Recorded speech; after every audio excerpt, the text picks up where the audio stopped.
는 교과서 45쪽을 펼쳐봐. 45쪽을 보면 저번 시간에 여러분들 그 유교에 대해서도 이제 배운 게 있었을 텐데, 그 고려에서 이제 어떻게 보면은 공자의 가르침으로 시작된 그 유교가 삼국시대 이래로 한반도에도 계속 들어와 있었는데, 고려시대에는 이게 나라를 통치하는 그 기술이자 그 덕목으로 굉장히 강조됐었다고 했지. 근데 이 유교의 업그레이드 버전으로 유교의 최종 단계라고 할 수 있는 성리학이 원간섭기에 그 원나라 학자들을 통해서 이제 고려 학자들이 받아들였다 했잖아. 성리학이라고 하는 게 이제 등장을 했었는데, 이 성리학은 유교랑은 다른 학문이 아니라 유교가 나중에 뭘로 업그레이드 되는 거냐면 성리학이라고 하는 학문으로 업데이트 된다고 하는 거를 생각을 해봤으면 좋겠어. 두 개가 전혀 다른 학문이 아니라 하나로 이제 이어지는데, 성리학이 좀 더 나중에 이제 학문이라고 하는 거라고요. 성리학에 대해서는 우리가 교과서 37쪽에서도 이제 뭔데 교과서 37쪽 있었지?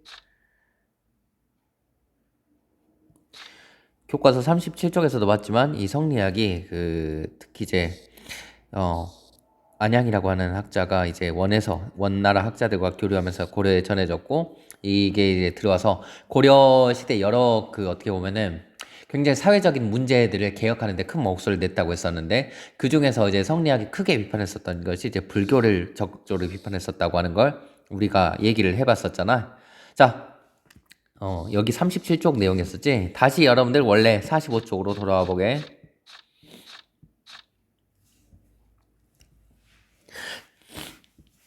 고려 시대에는 근데 우리가 이전에 살펴봤던 불교 그리고 유교 말고도 또 다른 학문들이 이제 유행을 하게 됐었는데, 도교와 풍수지리설이 크게 이제 유행을 하게 되지. 도교라고 하는 게 무엇이냐, 여러분들. 도교는 쉽게 말하면은 어, 도교는 그 불로장생을 꿈꾸는 학문이야, 쉽게 말하면. 불로장생을 꿈꾸는 학문인데, 이것이 그 일종의 종교처럼 됐었고, 고려에서는 이 도교가 굉장히 중시됐었던 게 불로장생을 또 뭐 모든 사람들이 꿈꿀 수 있죠. 왕의 뭐 어떻게 보면 왕이 이제 뭐 아프지 않고 오래도록 살 수 있는 그런 것들을 꿈꾸잖아. 그러니까 국가 차원에서 이제 그 도교를 이제 믿고 왕의 이제 뭐 무병장수를 이제 기원했었단 말이야. 자, 그러면서 이제 뭐 도교 사원을 세우고 도교 의례를 지내서 국가의 안녕과 번영을 이제 기원했었던 게 도교의 움직임인데, 자, 봐봐. 도교에서는 쉽게 말하면은 인간이 생명을 지니고 있을 뿐만 아니라 나라에도 이제 수명이라든지 천명이 있다고 믿었어. 그렇기 때문에 이 국가의 수명을 연장시키기 위한 목적으로 고려에서는 이제 도교 사원을 짓고 막 도교 의례를 지내가지고 이 고려라고 하는 나라의 수명을 이제 늘려달라고 하는 것들을 이제 빌었었던 것이지. 도교 살펴봤었고, 그 밖에 이제 풍수지리설이라고 하는 게 있는데, 자, 풍수지리설도 이제 도교랑 비슷하게 뭐 오래 살고 이제 뭐 병 없이 사는 게 이제 목적이지만, 풍수지리설은 그것을 결정하는 게 뭐라고 이제 생각했냐면은, 도교에서 뭐 별자리가 그 사람들의 운명을 결정한다고 이제 봤었거든. 근데 풍수지리설은 쉽게 말하면 바람과 물과 그리고 지리, 쉽게 말하는 지리적 조건이 인간의 운명을 결정한다고 했어. 그게 인간의 운명뿐만 아니라 국가의 운명까지도 결정된다고 해서, 그럼 화를 맞고 복을 구할 수 있는 기후적 조건이나 지리적 조건엔 어떤 것들이 있을까 굉장히 중시한 게 풍수지리적인 이제 것이지. 그래서 그 나라가 오래 가고 그 어떻게 보면 백성들과 왕실이 평안하려면은 좋은 땅을 골라가지고 그 나라의 털을 잡아야 된다는 게 이제 풍수지리설의 그 주장이었었는데, 이거와 관련해서 여러분들이 잠깐 참고를 해볼 만한 게, 자, 풍수지리를 삼경에 설치하는 데 이제 영향을 미쳤거든. 교과서 32쪽으로 가보자, 여러분들.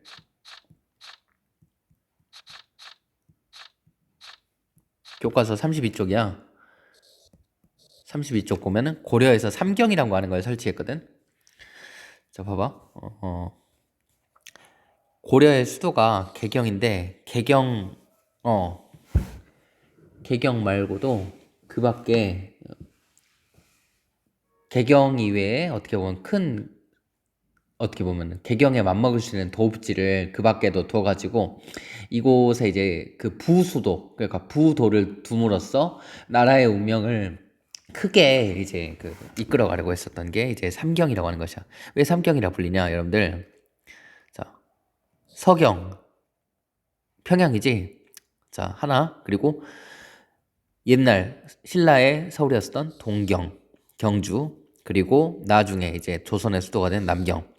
이 개경 말고도 서경과 동경과 남경이라고 하는 세 개의 부수도를 두어가지고 나라를, 쉽게 말하면 나라가 좋은 곳에다 이제 수도에 맞먹는 이제 대도시를 건설해가지고 나라가 어떻게 보면은 이 서경이나 남경, 동경 같은 경우는 굉장히 보면은 땅의 기운이 좋은 곳이라고 이제 여겨졌어. 이곳에다 도시를 세우면은 나라의 운명이 연장될 거라고 봐가지고 이런 것을 설치하는데 영향을 미친 사상이 우리가 45쪽에서 봤었던 풍수지리설이라고 하는 거지. 그 풍수지리설이고, 자, 그 밖에 풍수지리설에 영향을 미친 대표적인 운동 중에 하나가 있어. 서경천도 운동. 서경천도 운동은 여러분들 교과서 34쪽을 봐보자.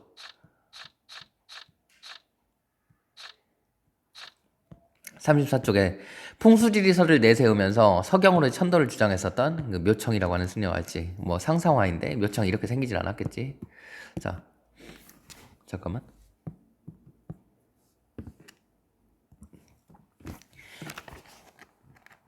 묘청의 이야기를, 자, 저희라고 하는 거예요. 묘청 일파를 얘기하는 거지.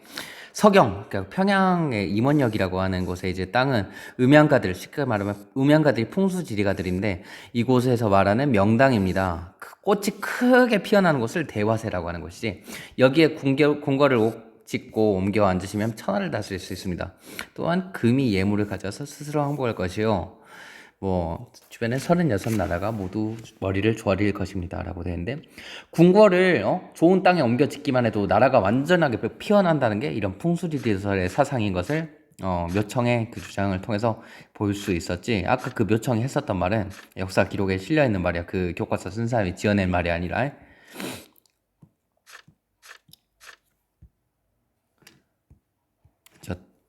중간에 그 프로그램 닫았다가 다시 이제 키니까 그 밑줄 그어놨었던 것들이 다 날아가 버렸었네. 자, 풍수지리설은 삼경의 설치와 서경천도 운동의 근거가 되기도 했었다는 거. 땅이 좋으니까, 쉽게 말해 땅의 기운이 좋으니까 서경으로 옮겨야 된다는 게 그들의 이제 주장이었던 것이지. 자, 다음으로 우리가 역사서에 대해서 이제 살펴보려고 하는데, 어떤 나라든 역사를 이제 굉장히 강조했었단 말이야. 뭐 그거는 현대 왕조 국가가 아닌 그 민주 국가인 대한민국에 와서도 이제 마찬가지인데, 근데 역사책을 이제 뭐 옛날 일들을, 또는 이제 지금 일어나는 일들을 기록으로 남기고 그것을 통해서 이제 후세 사람들이 막 보고 막 교훈을 얻을 수 있게 하는 걸 굉장히 이제 중요시했기 때문에 역사 기록을 중시했었는데, 굉장히 안타까운 그 일이지만 교과서에서도 보면은 고려에 대한 내용보다 조선에 대한 내용이 압도적으로 많단 말이야. 대체 왜 그럴까? 자, 고려가 건국 초부터 이제 역사 기록 굉장히 많이 남겼겠지. 근데 자, 거란의 침략으로 나라 초액의 기록이 모두 불타버렸었던 거야. 배울 게 없어진 거지, 쉽게 말하면은. 자, 어떻게 된 거니? 여러분들 입장에서는 여러분들 입장에서는 좋다고 생각할 수도 있겠지만, 어떻게 보면 인류 역사상, 그리고 우리나라 역사상 굉장히 끔찍한 일이지. 역사 기록이 이제 없어졌다는 게. 특히나 이제 선생님 같은 역사 선생님들한테는 역사 기록이 남아있지 않다는 게 굉장히 어떻게 보면 절망 같은 일로 이제 여겨질 수가 있단 말이야. 자, 그 뒤로도 뭐, 고려가 실록을 편찬했지만 지금은 전해지지 않는다라고 해. 고려가 그 뒤로 이제 몽골의 침략을 받기도 하고, 고려 후기에 그리고 그 전에 무신 정권 같은 게 일어나가지고 서로 이제 싸우고 이런, 고려가 어떻게 알고 보면은 굉장히 전란을 많이 겪었던 나라기 때문에, 그래서 기록이 많이 전해지지 않는 것 같아요. 하지만 다행히도 몇몇 중요한 기록들이 전해지고 있는데, 고려는 여러분들 무신 정권의 기준으로 얘기했었지만 고려 전기와 고려 후기로 나눌 수 있다 했지. 무신 정권을 기준으로 한단 말이야. 자, 그럼 고려 전기의 중요한 이제 역사책이 이제 하나가 편찬이 되는데, 무신 정권 전에 김부식이 이제 쓴 삼국사기라고 하는 이제 책이 있어. 자, 여러분들 세계사 배우는 학생들은 들어봤었겠지만 중국의 역사서 중에 사기라고 하는 역사책이 있지. 이 사기를 모범으로 삼아가지고 김부식이 쓴 역사책이 삼국사기야. 삼국사기니까 어느 나라의 역사를 다뤘을까? 삼국의 역사를 다뤘었겠지. 사기는 뭐 역사 기록이란 뜻이니까. 자, 삼국사기는 그 어떤 책이었냐? 그래서 삼국의 역사책을 다룬 것인데 그 기전체라고 하는 방식으로 편찬됐어. 기전체가 뭐냐? 자, 그 책에 보면은 책의 항목들이 있어. 책을 분류를 하는데 책의 목차를 구성할 때 본기와 열전을 중심으로 구성하는 게 기전체라고 해. 자, 본기와 열전이 뭐냐? 본기는 제왕, 쉽게 말하면 왕들에 대한 기록이 본기야. 그리고 열전은 왕이 아닌 다른 인물, 일반 장수라든지 뭐 백성들, 신하들에 대한 기록이 이제 열전에 실려 있는데 본기와 열전을 중심으로 역사책을 구성했다 해가지고 이것을 기전체라고 이제 부르거든. 그러면 여러분들 고려 삼국사기는 삼국시대의 역사책이니까 온달 같은 인물은 본기와 열전 중에 어디에 실려 있을까요? 온달 장수잖아. 열전에 실려 있겠지. 그러면 고구려를 세운 뭐 동명성왕이라든지 광개토대왕의 이제 기록은 어디에 실려 있을까? 이거는 본기에 실려 있겠지. 본기와 열전을 중심으로 편찬된 역사 기록이 삼국사기인데 삼국사기는 실제로 그 광개토대왕이나 동명성왕 같은 왕들의 기록뿐만 아니라 온달과 같은 일반인들의 기록도 굉장히 많이 실려 있거든. 그 밖에도 이제 살펴볼게. 삼국사기의 특징 중에 하나야. 삼국사기는 그 김부식이 이제 쓴 건데 김부식은 문벌귀족이면 여러분들 기본적으로 뭐 자기 집안의 백으로 들어온 그 관리들도 있지만 기본적으로 유교 경전에 대해서 이해가 굉장히 깊단 말이야. 과거 시험에 통과하는 사람들이 많기 때문에 뭐 문벌귀족들 사이에서도 과거 시험에 합격하지 않은 상태에서 관직을 하게 되면은 그 쉽게 말하면 쪽팔려가지고 나중에서라도 이제 과거 시험에 붙어가지고 이제 과거 시험에 계속 이제 응시를 해. 현직 관리가 과거 시험에 합격을 하면은 거기다가 벼슬을 더해주거든. 그래서 현직 관리들도 과거 시험 치지 않은 뭐 관리들이라면 여러 번 뭐 응시하고 했었지. 자, 김부식은 삼국사기를 쓸 때 당연히 이제 유교를 바탕으로 썼을 거 아니야. 김부식은 유교가 아니야. 불교가 아니라 유교의 학자였단 말이야. 근데 보면은 유교랑 불교랑 사이가 뭐 좋을 때도 있는데 되게 이제 유교를 배우는 학자들은 불교를 약간 좀 미신적인 거라든지 믿을 수 없는 해괴한 것이라고 해가지고 좀 까는 경우가 굉장히 많아요. 예를 들어서 유교 같은 경우에는 그 사람의 이제 뭐 신체 발부, 쉽게 말하면 사람의 이제 몸과 뭐 팔다리라든지 그리고 그 머리카락이나 피부 같은 것은 이제 그 부모로부터 물려받은 거라 가지고 쉽게 막 건드려서 안 된다거든. 기본적으로 불교는 어때? 스님들이 머리를 밀잖아. 유교에선 그것도 이제 이해할 수 없는 걸로 이제 보곤 하지. 아무튼 김부식은 유교적 합리주의의 역사관, 유교적으로 쉽게 말하면은 좀 믿을 수 없는 부처님 나타나가지고 막 그 사람들 구해주고 막 이런 내용보다는 좀 합리적으로 자기들이 생각에는 합리적으로 세상을 바라보고 역사적 사실을 바라보려고 했어. 역사를 바라보는 눈은 사관이었었는데 김부식이 역사를 바라보는 눈은 유교에 바탕을 하고 그리고 불교의 어떻게 보면 신비주의적인 것을 거부하는 합리주의적인 그 역사를 보는 눈 사관을 가지고 있었던 거지. 그걸 우리가 알 수 있는 게 교과서 49쪽에 잠깐 봐보자 여러분들. 아까 그 편이 45쪽이었지? 지금 우리가 49쪽으로 봐보자. 자, 교과서 49쪽에 보면 김부식이 삼국사기에서 이제 뭐라고 썼는지 봐보자. 신라의 왕씨였던 박씨, 석씨는 모두 아래에서 태어났대. 그리고 김씨는 금으로 된 상자에서 들어가 하늘에서 내려왔다거나 혹은 금수대를 타다고 내려왔다고 하는데 이는 너무 괴이해서 믿을 수 없으나 세상 사람들은 이것이 사실이라고 한다. 자, 김부식의 말이 뭐야? 세상 사람들은 다 뭐 박씨, 석씨가 아래에서 태어나고 김씨가 뭐 하늘에서 내려왔다. 이거를 세상 사람들 믿지만 자기는 믿겠다는 거야, 안 믿겠다는 거야? 자기는 안 믿겠다는 거지. 이게 바로 유교적 합리주의 사고안이라고 하는 거야. 유교의 바탕을 두고 믿을 수 없는 해괴하거나 너무 신비로운 일들은 역사 이거는 사실이 아니다라고 한 그런 그 사상들이 김부식의 이제 생각이었던 것이야.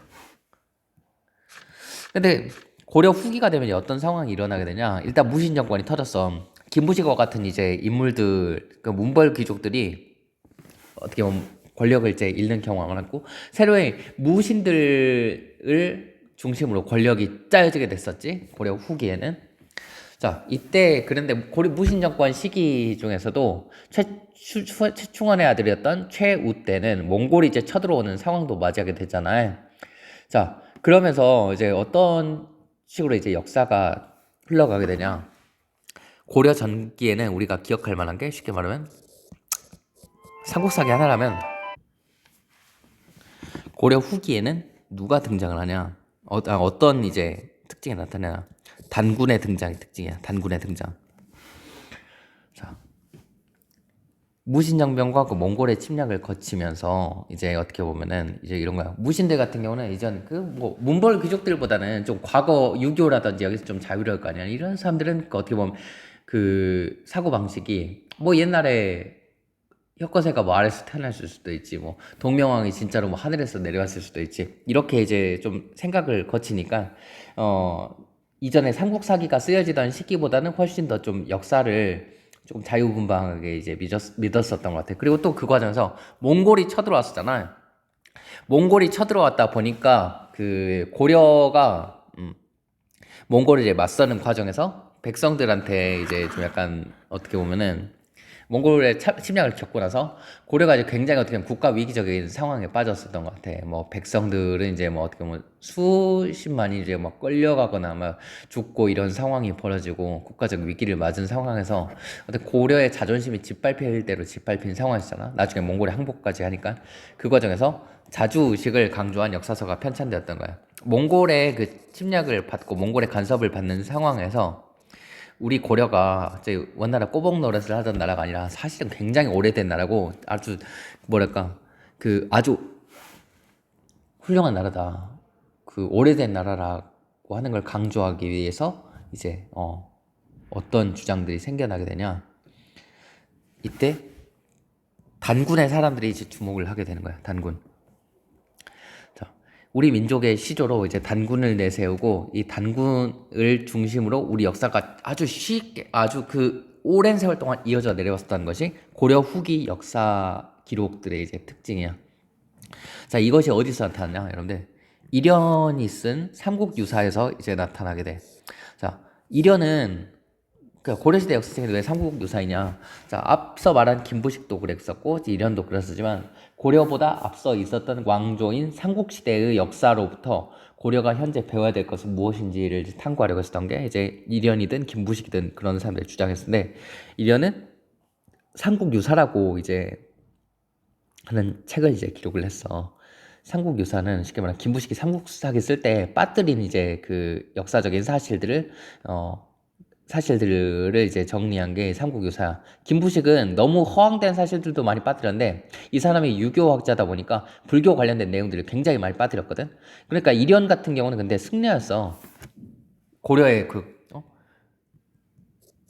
고려의 이제 그 승려로서 왕의 이제 스승 노릇까지 이제 했었던 사람인데, 승려이기 때문에 김부식이 빠뜨린 수많은 삼국시대의 그 불교 관련 기록들까지 이제 정리를 해서 이제 담은 게 삼국유사야. 근데 여기에 누구의 이야기가 담겨 있냐? 바로 단군의 이야기가 담겨 있는 거야. 우리 역사 기록에서 단군이라고 하는 그 존재가 나타나는 게 비로소 이제 삼국유사에서부터 처음 이제 나타나요. 뭐 김부식이 삼국사기에서 쓸 때는 뭐 단군 이야기가 이제 없었지. 하다가 이제 삼국유사에서 처음 나타나게 되는데, 이 단군 이야기를 어떻게 썼는지 교과서 여러분들 한번 여기 봐보자. 45쪽에 보면은 나오지. 삼국유사에 보면은, 자, 고려시대, 이련이 살던 시대로부터 그 과거로 거슬러 올라가서 단군 왕검이 있어가지고 아사달의 도읍을 정하였다. 나라 이름을 조선이라고 하는데, 이게 바로 이제 우리가 얘기하는 고조선이지. 이 단군 왕검이 그 나라를 세운 시기가 중국의 요 임금이라고 하는 굉장히 전설 속의 오래된 임금의 시대가 있어서 이때랑 같다 봐가지고 우리 역사가 중국하고 맞먹을 수 있을 정도로 굉장히 오래됐다고 하는 주장을 이련이 하게 됐었지. 자, 그 밖에 또 이제 이련이 굉장히 다양한 설화를 이제 기록을 하게 되는데, 이련이 기록한 설화가 얼마나 이제 다양하냐면은 교과서 49쪽을 봐보자. 자, 삼국에서 보면은, 자, 제왕, 시기만 왕들이 태어나거나 이제 나라를 세울 때는 보통 사람들과는 다른 점이 있다. 보통 사람들과 다르니까 당연히 큰 변화를 타서 자기 왕이라고 하는 지위를 얻고 왕이 되고 대업 쉽게 말 나라를 세우고 막 수도를 짓는 대업을 이루는 거 아니냐. 삼국의 시조들이 신기한 일로 탄생했던 게 왜 괴이하냐? 당연히 괴이하지가 않다. 이련이 생각하기에는 이거는 당연한 일이다. 그러니까 나라를 세운다. 신기한 사람들이 나라를 세우는 것이다라고 해가지고 이련은 여러 설화들을 많이 기록을 했었어. 김부식은 어때? 괴이한 것은 믿을 수 있다. 이련은 없다. 라고 하는 게 큰 이제 사고방식의 차이였었지. 자, 그 밖에 여러분들 또 이제 살펴볼 만한 이제 인물인데, 간단히 넘어가기만 해보자면, 이순유라고 하는 인물도 제왕운기라고 하는 책에서, 제왕운기라고 하는 책에서 단군의 존재를 이제 이야기했어. 이 삼국유사와 삼국유사와 제왕운기를 우리 역사책에서 가장 오래된 단군에 대한 기록으로 보는데, 쌤, 내가 쓴 책이 하나 있어요. 여러분들, 우리 학교 도서관에 가면 볼 수 있는데, 이 책도 한번, 도서관에서 그냥 빌릴 수 있잖아요. 여러분들, 누구나, 빌려가는 애들도 없으니까 경쟁자도 없을 거야. 단군은 정말이라고 하는 책이 있는데, 이게 바로 박용준 선생께서 직접 쓰신 책이지.